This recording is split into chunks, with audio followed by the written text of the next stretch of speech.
Alright, so I'm going to be installing this electric power steering rack from Andrew ATP. As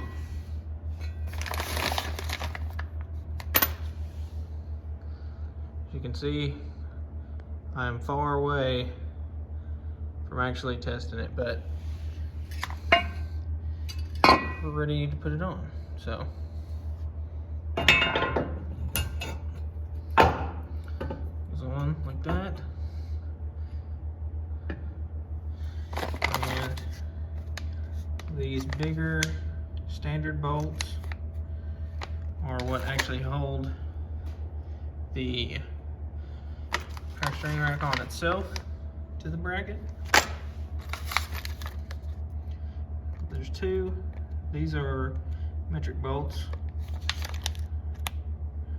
and they will hold the bracket onto the cross member. The center bolt is a standard with a lock nut. It's gonna go on that and that right there. So then obviously these for the tie rod ends. And this is your power wire and your 12-volt trigger.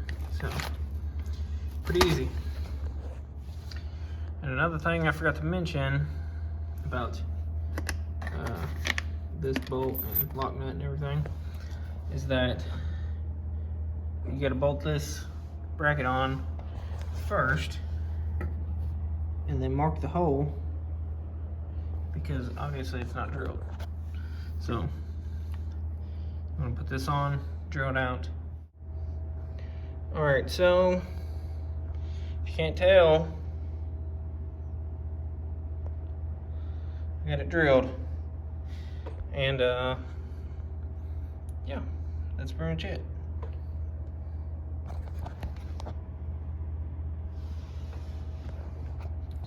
So as you can see, use the torque wrench.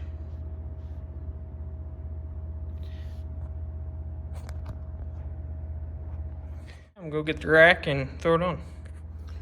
All right, I'm gonna address this problem here in a second, but I bought this off eBay, and whenever I started looking, they were like $350 for ones that had, I don't know, 60, 80,000 miles on them. I was like, yeah, probably not gonna pay that much for one. So I found this one after, you know, checking every couple days. And this one came off of it was a 16 GT, and it had 32,000 miles on it and was $240 shipped, so I'll take it. But yeah, so this is gonna be a problem. I'm gonna have to take this bolt out and flip it upside down how it is factory, because you know, didn't know. But I have to do that on both sides to get to clear, and then it should work just fine. All right, so got those flipped around, and I just thought of that is, this is the it's like a plastic nylon lock nut, and I'm probably gonna switch them out for the metal, just because I like them a little bit better, at least for, you know, final, because they can kind of chew up some threads if you're taking them on and off, for sure. So anyway, started to put the bolts in this thing, and they went through there and then stopped. About that much showing. Well, then I was like, what is going on?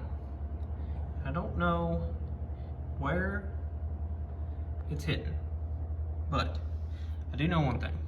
It's that it's like it's made to stop so you can put the nut on it.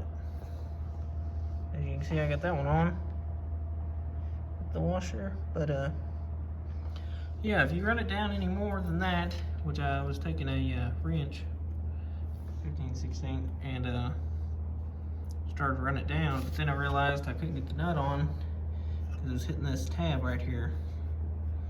So yeah, I think it'll be fine, but also kind of worried about,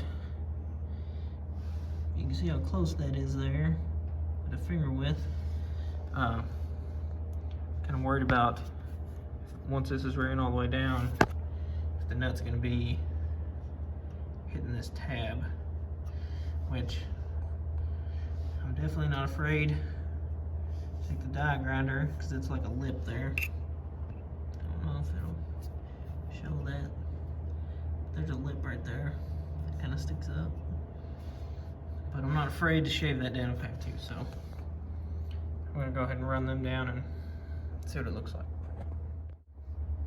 So, as you can see, got them down tight, and that was no issue, so that's good.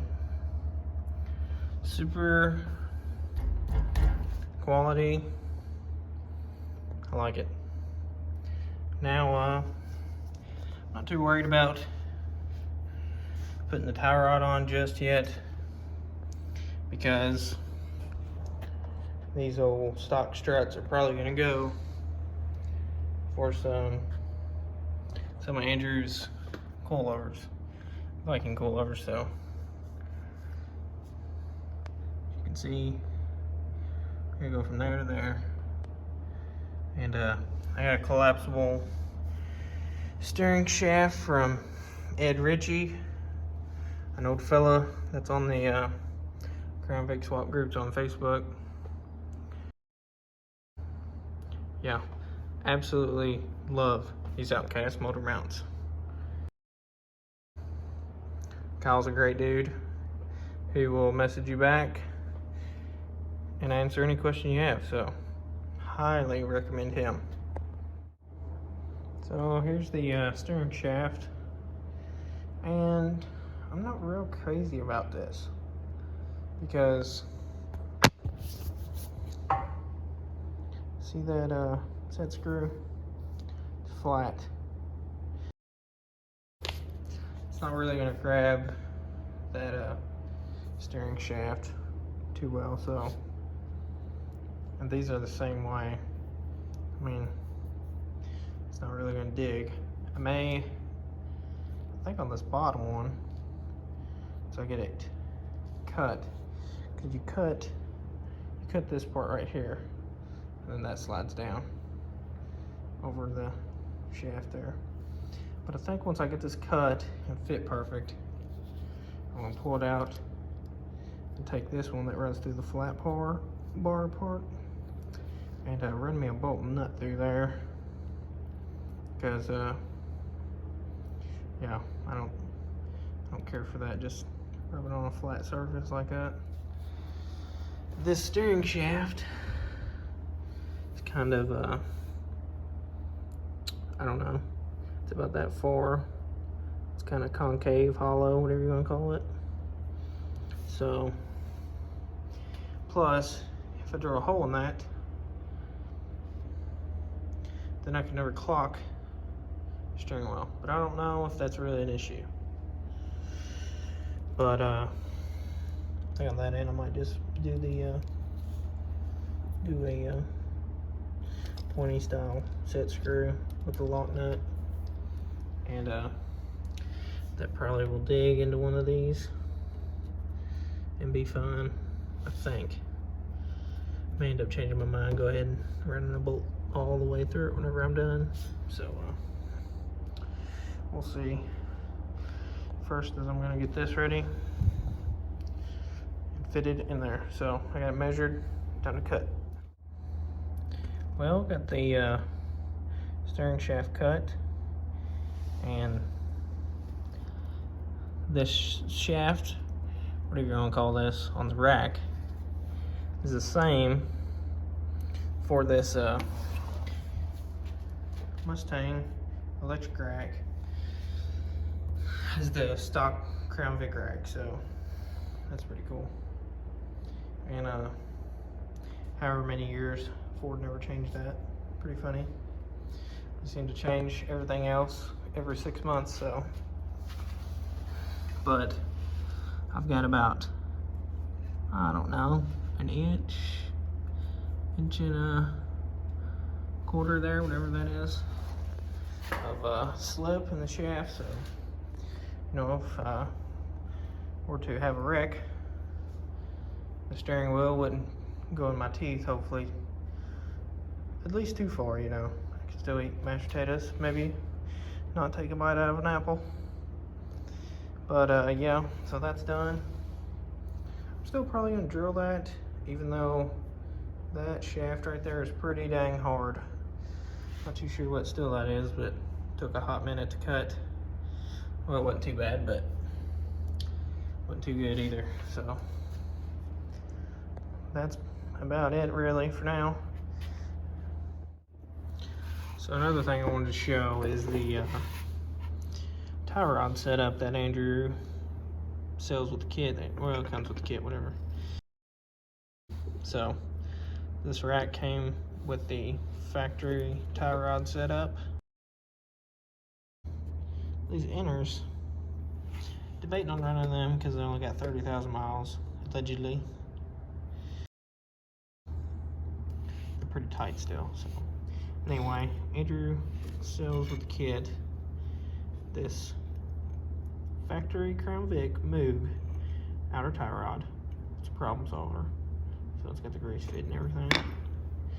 But he drills and taps these so that they will screw on to the outer tie rod of the Mustang.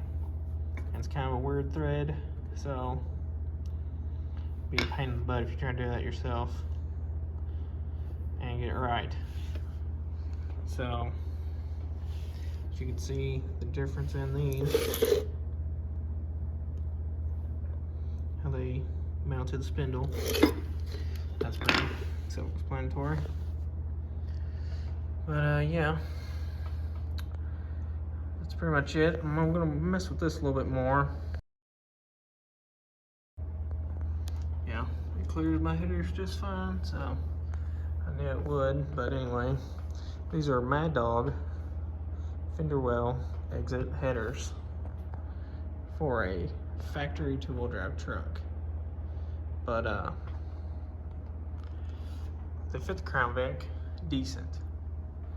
By decent, I mean as long as the engine, as you can see in that mount, is getting all the way to the passenger side, they do work. A little tight. I wish they would work with me and I could tell them where it needs to be bent a little bit more to have plenty of clearance. This side has a ton of clearance and I don't know why. This side has a lot more. I know another guy, it's like a, I think it's around like a 64, 65 F100. It's running the same setup, you know, Crown Vic 460, and he's got these same headers. He said the same thing. His passenger side was super tight. Get up here and show you where it's tight at, but if they just kicked them up a tickle, you'd have plenty of room near the frame. So you can see it's kind of tight, but I think it'll be fine, really. Yeah, that's pretty much it. Got a lot to do. Gonna rewire the whole truck. Got an awesome leash electronic relay module coming in, and to run the electric fans and electric fuel pump. That's right, electric fuel pump in tank setup, carbureted with a return system. So hopefully you never have to worry about vapor locking. So with this big girl. So yeah, that's pretty much it for today. I'm not gonna mess with putting the tie rods on yet.